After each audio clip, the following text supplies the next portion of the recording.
आदाब। आदाब। सलाम वालेकुम। वालेकुम सलाम। मेरा नाम विजय कुमार बुत्रा, मैं किशनगंज का निवासी हूँ एंड यहाँ पर एक मेरी रेजिन की इंडस्ट्री है। By profession I am an entrepreneur. माशाल्लाह।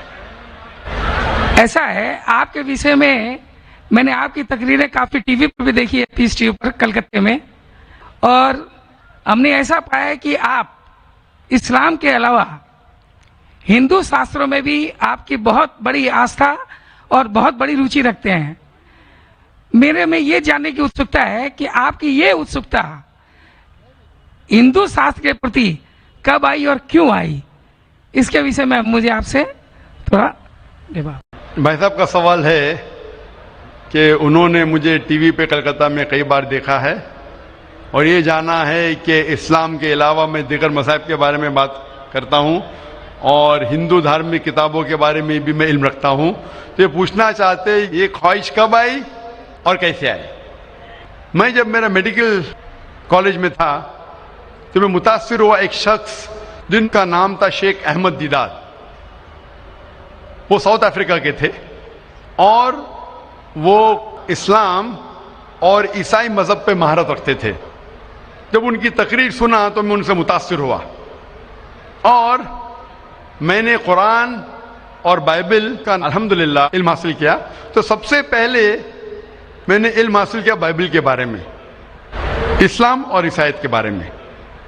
और जब मैं उनसे मिला उन्होंने कहा कि इस्लाम और ईसाईयत पे कई लोग तकरीर कर चुके और कई किताबें लिख चुके, लेकिन हिंदू मजहब और इस्लाम के बारे में वो चंद किताबें हैं।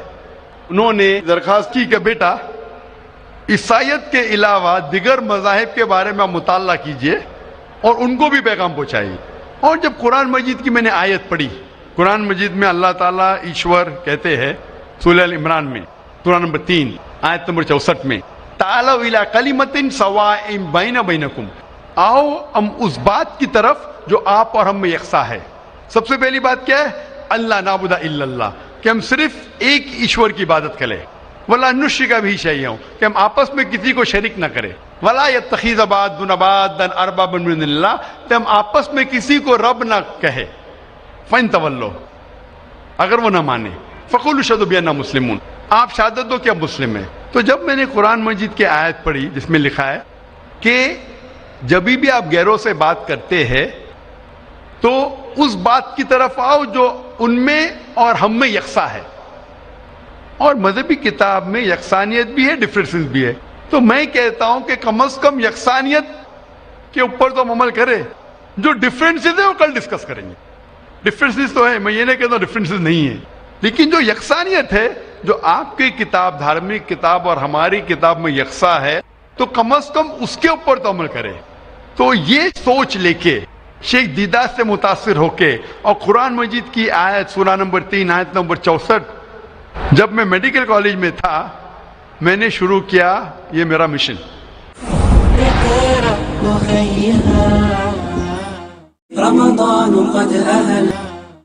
और फिर मैंने तहकीक करने लगा। ईसाईयत मजहब का तो इतने अच्छे से मुताला किया था शेख अहमद दीदार ने कि मुझे ज़्यादा तहकीक करने की ज़रूरत नहीं पड़ी, लेकिन मैं तहकीक शुरू किया हिंदू मजहब के बारे में। फिर मैंने हिंदू विद्वान की स्कॉलर्स की किताबें पढ़ने लगी और ढूंढने लगा क्या यकसा है। लेकिन कुरान मजीद में कहा गया है कि सबसे पहली बात है अल्लाह नाबुदा इल्लल्लाह, कि हम सिर्फ एक ईश्वर, एक भगवान, एक अल्लाह की इबादत करें। तो जब कुरान मजीद में लिखा है कि यकसानियत में सबसे अहम है कि एक खुदा, तो मैं ढूंढने लगा कि हिंदू मजहब की किताब में खुदा के बारे में क्या लिखा है। जब पढ़ने लगा तो मुख्तलिफ किताबें थे, मुख्तलिफ स्कॉलर्स थे। मुख्तलिफ स्कॉलर्स को पढ़ने के बाद पता चला कि एक होता है कि मजहब को जानना किताबों के जरिए और एक मजहब के मानने वालों के जरिए। कभी भी मजहब को जानने के लिए मजहब के मानने वालों को मत देखो, हो सकता है वो मानने वाले खुद नहीं जानते कि उनका मजहब क्या कहता है। तो मजहब को जानने के लिए सबसे बेहतरीन तरीका है कि मजहब की किताबों का मुताला करें। तो मैंने हिंदू मजहब की किताबों का मुताला करना शुरू किया, वेद का, उपनिषद का, भगवद गीता का, रामायण का, महाभारत का। जब मुताला करने लगा तो आम तौर पे जब हम पूछते हैं हिंदू से, सबसे पहली बात कि मेगी की फिल्म माने। आम हिंदू से पूछते हैं कि कितने भगवान में आप मानते हैं, तो कुछ हिंदू कहेंगे 3, कुछ कहेंगे 100, कुछ कहेंगे 1000, कुछ कहेंगे 33 करोड़। लेकिन अगर आप एक विद्वान हिंदू से पूछेंगे जो अपने हिंदू मजहब का मुताला कर चुका है, मजहबी किताबों का मुताला कर चुका है, वेद पढ़ चुका है, तो वो कहेगा कि हिंदुओं को सिर्फ एक खुदा में मानना चाहिए। लेकिन आम हिंदू मानता है फिलॉसफी जिसे कहते हैं पैंथियज्म। आम हिंदू कहता है कि सब कुछ खुदा है, पेड़ खुदा है, चांद खुदा है, सूरज खुदा है, इंसान खुदा है, सांप खुदा है। हम मुसलमान कहते हैं सब कुछ खुदा का है, पेड़ खुदा का है, चांद खुदा का है, सूरज खुदा का है, इंसान खुदा का है, सांप खुदा का है।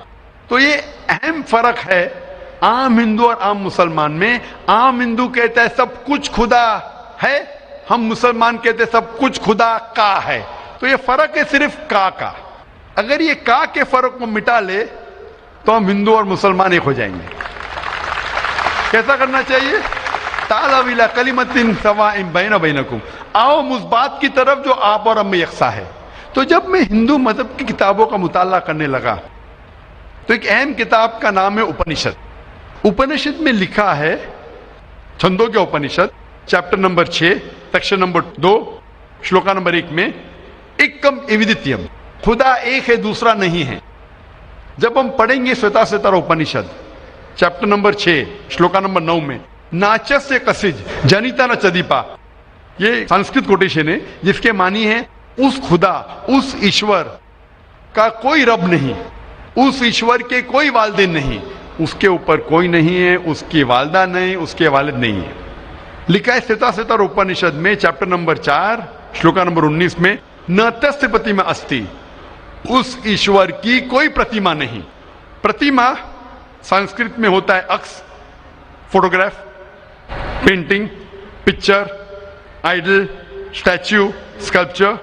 न तस्य प्रतिमा अस्ति, उस ईश्वर की कोई प्रतिमा नहीं, कोई अक्स नहीं, कोई पिक्चर नहीं, कोई फोटोग्राफ नहीं, कोई पेंटिंग नहीं, कोई आइडल नहीं, कोई स्कल्पचर नहीं, कोई स्टैच्यू नहीं। और ये आप आगे पढ़ेंगे, ये वही चीज लिखा हुआ है यजुर्वेद में। वेद हिंदू मजहब की सबसे ऊंची किताब है। यजुर्वेद में लिखा है चैप्टर नंबर 32 श्लोका नंबर 3 में, न तस्य प्रतिमा अस्ति, उस ईश्वर की कोई प्रतिमा नहीं, कोई अक्स नहीं, कोई फोटोग्राफ नहीं, कोई पेंटिंग नहीं, कोई पिक्चर नहीं, कोई स्टैच्यू नहीं, कोई आइडल नहीं, कोई स्कल्पचर नहीं। तो जब आप हिंदू मजहब की किताबों का मुताला करते पता चलता है हिंदू मजहबी किताब में भी लिखा है खुदा एक है, उस खुदा का कोई अक्स नहीं। और ब्राह्म सूत्र जो हिंदुइज्म का है वो एकम ब्राह्म द्योत्या नास्ते नैना नास्ते किंचन, भगवान एक ही है, दूसरा नहीं है, नहीं है, नहीं है, जरा भी नहीं है। There is only one God, not a second one, not at all, not at all, not in the least bit. तो इस जरिए से मेरा मुताला शुरू हुआ। सबसे पहले तहकीक करने लगा मैं कि हिंदू मजहब की किताब में ईश्वर का क्या जिक्र है, भगवान का क्या जिक्र है। और पता चला जिस तरीके से कुरान मजिद में लिखा है खुदा एक है, वही लिखा है हिंदू मजहबी किताब में।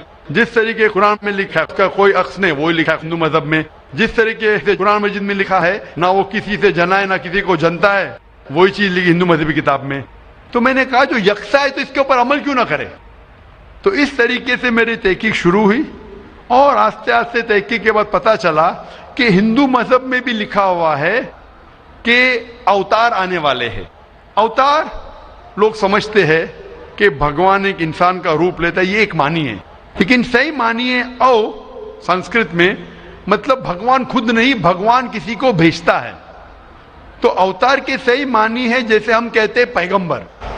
तो भगवान ने, ईश्वर ने कई पैगंबर भेजे और आखिरी पैगंबर का जिक्र हिंदू मजहबी किताब में है, कई किताबों में है, वेद में है, उपनिषद में है।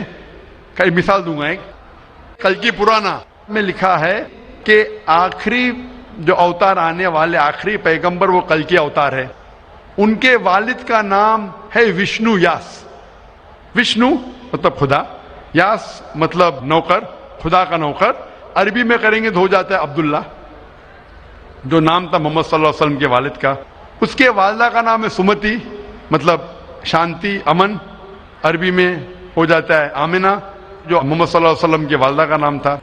इसमें लिखा है कि इन्हें वही आएंगी एक केव में, एक गारे में, जो मोहम्मद सल्लल्लाहु अलैहि वसल्लम गारे हिरा में आई थी। उन्हें वही आएंगी रात के वक्त, वो बाद में जाएंगे नॉर्थवर्ड और फिर वापस आएंगे। मोहम्मद सल्लल्लाहु अलैहि वसल्लम ने हिजरत की थी, मदीना की तरफ वापस आए, उनके 4 करीब दोस्त होंगे, इसमें 4 खुलफा राशिदीन है। इस तरीके से डिटेल में लिखा गया है आखिरी पैगंबर, जो आखिरी अवतार जो आने वाले मोहम्मद सल्लल्लाहु अलैहि वसल्लम। तो मैं कहता हूं हिंदुओं से कि आप अपनी हिंदू किताब का मुताला कीजिए और हम हिंदू और मुसलमान एक हो जाएंगे। तो इस तरीके से मेरे तहकीक शुरू हुई और मैं दुनिया भर में कोशिश करता हूं अमन का पैगाम लोगों तक पहुंचाए। जी भाई साहब, आपने जो उपनिषदों का वर्णन किया उसके साथ में एक लाइन और जोड़ता हूं, जहां पर यही लिखा हुआ है कि ईश्वर एक ही है। वो हमारी श्रीमद् भगवद गीता है, जिसे हम श्रीमद् भगवान की वाणी या ईश्वर की वाणी कहते हैं। उसके चैप्टर नंबर 18 श्लोक नंबर 66 में है, अनन्या सर्व धर्मान परित्यज्यम मामेकं शरणं व्रज अहम त्वाम सर्व पापेभ्यो मोक्षयिष्यामि मा शुचः। उसमें भी एक ही ईश्वर की ओर इंगित किया गया। तो आप जो कह रहे हैं एकदम सही और एकदम यथार्थ है कि हमारे हिंदू में एक ही ईश्वर की है, बाकी रूप हमने अनेक मान दिया है। ये एक आस्था का विषय हो जाता है, साकार रूप, निराकार रूप वो अलग है, लेकिन ईश्वर तो हमारे यहाँ भी आपने एकदम ठीक फरमाया है। गीता भी हमारी यही कहती है। धन्यवाद आपको बहुत बहुत। जज़ाकल्लाह शुक्र।